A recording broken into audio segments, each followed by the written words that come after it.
बोलो जंबेश्वर भगवान की, बोलो गुरु गोरखनाथ जी महाराज की। आज इस जंबेश्वर भगवान के मेले में हमारे बीच में विराजमान है हमारे परम पूज्य आचार्य जी गोवर्धन जी महाराज, गोवर्धन राम जी महाराज के चरणों में नमन करता हूँ, वंदन करता हूँ। और इसके साथ ही हमारे बीच में विराजमान है हमारे राष्ट्रीय स्वयंसेवक संघ के हमारे क्षेत्रीय प्रचारक, जिन्होंने अपना पूरा जीवन इस राष्ट्र को समर्पित कर दिया, ऐसे आदरणीय नीमाराम जी भाई साहब। और साथ ही मंच पर विराजमान है हमारे यहाँ के लोकप्रिय और बहुत ही सरल व्यक्तित्व के धनी विधायक आदरणीय आदुराम जी, और हमारे जंबेश्वर समाज के राष्ट्रीय अध्यक्ष आदरणीय देवेंद्र जी बूढ़िया जी, और इसके साथ ही यहाँ पर हमारे भारतीय जनता पार्टी के प्रदेश के मंत्री आदरणीय बीच में विराजमान है, सभी हमारे यहाँ पर बैठे मंच पर अतिथिगण। जैसा कि आप सब देख रहे हैं यहाँ पे कि हमारे अतिथियों में प्रदेश के मंत्री आदरणीय अनंतराम जी, शिवराज जी, बिश्नोई जो बीकानेर से आए हैं, और हमारे समाज के सभी पंच प्रमुख भी यहाँ पर विराजमान हैं, और सभी उपस्थित सज्जनों, सभी उपस्थित माता और बहनों और मेरे युवा साथियों। आज हम सभी जंबेश्वर भगवान का जो मेला आयोजित किया गया है, इसमें हम सभी ये भगवान से प्रार्थना करते हैं, जंबेश्वर भगवान से, कि आने वाले समय में यहाँ पर खुशहाली हो, समृद्धि हो और यहाँ पर शांति रहे, हर व्यक्ति के चेहरे पर खुशियां और सबकी भगवान मनोकामना पूरी करे। और ये विशाल मेला जिस तरह से आयोजित किया गया है, और इस मेले के अंदर हम सभी यहाँ पर जो उपस्थित हैं, ऐसे पर्यावरण प्रेमी उपस्थित हैं जो जीव रक्षा की हमेशा ध्यान रखने वाले, जीव की रक्षा करने वाले ऐसे बिश्नोई समाज के सभी यहाँ पर उपस्थित हैं।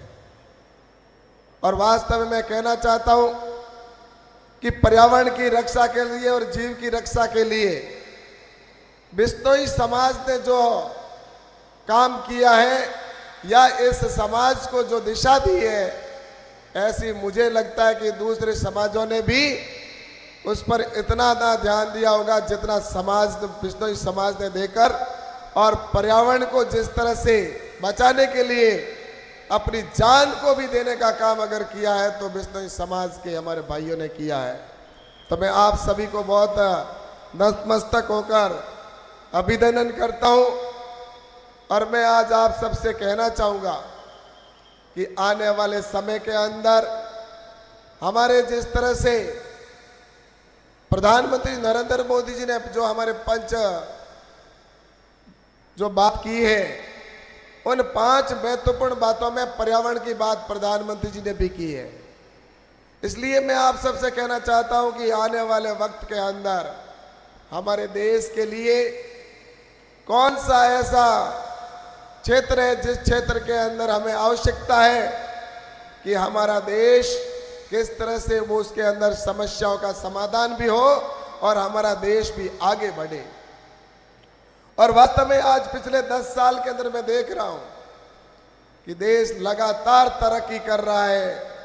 अभी मुझसे पूर्व आदरणीय आदुराम जी कह रहे थे, और आदरणीय आदुराम जी ने कई बातें बताई कि प्रधानमंत्री नरेंद्र मोदी जी के नेतृत्व में इतने महत्वपूर्ण काम हुए। और वास्तव में मैं आज यहाँ पर कहकर खड़ा होकर कह सकता हूँ कि आज हमारा देश अगर वास्तव में सुरक्षित है तो प्रधानमंत्री नरेंद्र मोदी जी के हाथों में है।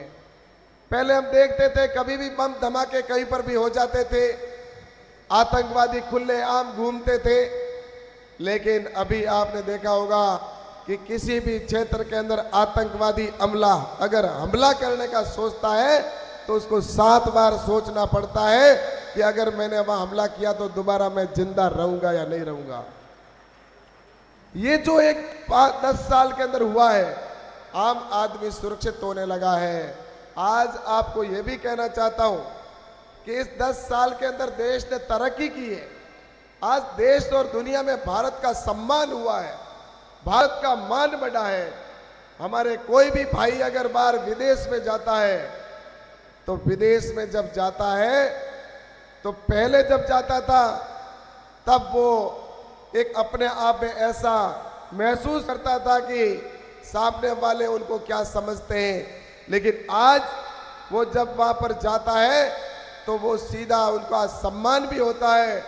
और विदेश में जाता है तो वहां पर उनका ये भी कहते हैं कि अच्छा आप आइए, आप मोदी जी के देश से आए, तो उनका स्वागत किया जाता है। ये परिवर्तन एक तरह से मुझे 10 सालों के अंदर देखने को मिला है। आज हम रक्षा के क्षेत्र में हम आत्मनिर्भर हुए। हम दूसरों को कभी रक्षा के क्षेत्र में दूसरे देशों से खरीदते थे हथियार, आज हम खुद बनाने लग गए और दूसरे देशों को बेचने वाले हथियार बन चुके हैं। ये जो चीजें सारी परिवर्तन होता हुआ पिछले 10 साल में हम देख रहे हैं। मैं आप सबसे कहना चाहता हूं कि आज अर्थव्यवस्था के अंदर भी भारत जो 10वें स्थान पर था, अर्थव्यवस्था यानी कि पैसों के मामले में दुनिया में 10वें स्थान पर था, आज पैसों के मामले में 10वें स्थान से बढ़कर और हमारी अर्थव्यवस्था 5वें स्थान पर पहुंच गई है। और अब आने वाले समय में हम दूसरे देशों को भी छोड़ के और तीसरे स्थान पर पहुंच जाएंगे। और यही 2047 होते होते दुनिया की 1 नंबर अर्थव्यवस्था बने, इसके ऊपर प्रधानमंत्री जी काम कर रहे हैं। और वास्तव में जितने काम हुए, आज गरीब कल्याण के काम हुए, इंफ्रास्ट्रक्चर के ऊपर हुए काम, हाईवे बनाए गए हैं, भारतमाला की सड़कें बनी है, या जिस तरह से एयरपोर्ट बने हैं, एम्स बनाए गए हैं, वंदे भारत जैसी ट्रेनें शुरू हुई है, और इसी के साथ में इस तरह से इलेक्ट्रिफिकेशन का काम हुआ है, नई नई ट्रेनें को आना, और इस तरह से कि बाड़मेर में रिफाइनरी की स्थापना हो जाना, और उसके साथ ही बाजरा अनुसंधान केंद्र जो हैदराबाद में होता था, वहां पर बाजरे का रिसर्च होता था, अब बाजरे का रिसर्च अपने गुड़ा मालानी के अंदर होगा, यहां पर इसका केंद्र खुला सेंट्रल। और इसके साथ ही अन्य प्रकार के कई काम हुए। लेकिन मैं आपसे कहना चाहता हूं कि आज हमारी बहनों के लिए हो, चाहे हमारे युवाओं के लिए जिस तरह से काम हुए हैं, इन 10 सालों के अंदर आज गरीब कल्याण की इतनी योजनाएं बनी है। आज हमारे गांवों के अंदर हम देखते थे कभी लाइट नहीं होती थी, हर घर लाइट पहुंच जाना। हमारे गांवों के अंदर जिस तरह से अन्य प्रकार की समस्याएं, गैस का कनेक्शन नहीं होता था, गांवों में गैस का कनेक्शन पहुंचा, शौचालय नहीं होता था तो शौचालय पहुंचे। इस प्रकार से कि हर जगह पर किस प्रकार से सुविधा है वो ये हमारे प्रधानमंत्री नरेंद्र मोदी जी ने की है। और आज मैं आपसे कहना चाहता हूं कि ये सब किस लिए हुआ? ये इसलिए किया गया कि प्रधानमंत्री नरेंद्र मोदी जी ने बचपन में सारे ये संकट देखे थे कि देश को कैसे आगे बढ़ाए और गरीब की समस्या क्या है वो प्रधानमंत्री नरेंद्र मोदी जी जानते थे, क्योंकि उन्होंने बचपन में स्वयं ने गरीबी देखी थी। और आज प्रधानमंत्री नरेंद्र मोदी ने उन समस्याओं का समाधान किया। और मैं आप सबसे कहना चाहता हूं कि अभी आप सबके आशीर्वाद से मुझे जब पिछली बार 5 साल पहले मुझे आशीर्वाद देकर भेजा, और भेजने के बाद में मैं जब वहां पर गया और जाने के बाद में मैंने 5 साल तक जो काम किया वो काम अगर देखा जाए तो यहाँ पर मैंने आपको बीच में पत्रक वगैरह भेजे थे और उसमें सारे काम का विवरण भी दिया। लेकिन कुछ लोग जिस तरह से कहते हैं कि कैलाश जी थे के करियो, मैं आपने पूछना चाहूँगी, आप एक बताइए, आपके किसान सम्मान निधि का पहिया थोड़े आवे को आवे नहीं 2-2 हज़ार रुपया? किसान सम्मान निधि के पैसे आते हैं कि नहीं? हाथ खड़े करके बताओ 2-2 हज़ार रुपये खाते में। अब कई इस तरह की बात फैला रहे हैं कि कैलाश जी थे के करियो। मैं आपने पूछना चाहूँगी, किसान सम्मान निधि का पहिया कई मंत्रालय में आवे? कृषि मंत्रालय में आवे। और कृषि मंत्री कौन है? कृषि मंत्रालय में और मेरे साइनों सैंक्शन हुए और नरेंद्र मोदी जी एक बटन दबावे थोड़े खाते में पैया आवे और पैया आने के बाद में जेब में हाथ और फेसबुक में बैठो भाई लिखे कैलाश जी के करियो तो थोड़ा देख लेकिन जेब में पैया हमारा या जगह करनी ना, मतलब एक नैरेटिव सेट किया इस तरह से झूठ बोलना इस तरह से कैलाश जी के करियो। और ये प्रकार हुई कुछ ये फेसबुक व्हाट्सएप वाले आजकल ऐसा है कुछ बातें करते रहते हैं, घर में बैठा कमरे के मोह बारे बोने कुड़ी ओढ़ के नहीं ओढ़ के अलग बात है, कमरे के मोह गूदलों के मोह हूतो और प्रधानमंत्री आवास को मकान में उड़ो और मोह बैठो बैठो लिखे कैलाश जी के करियो तो थोड़ा हमें छत में झाग लगे नहीं।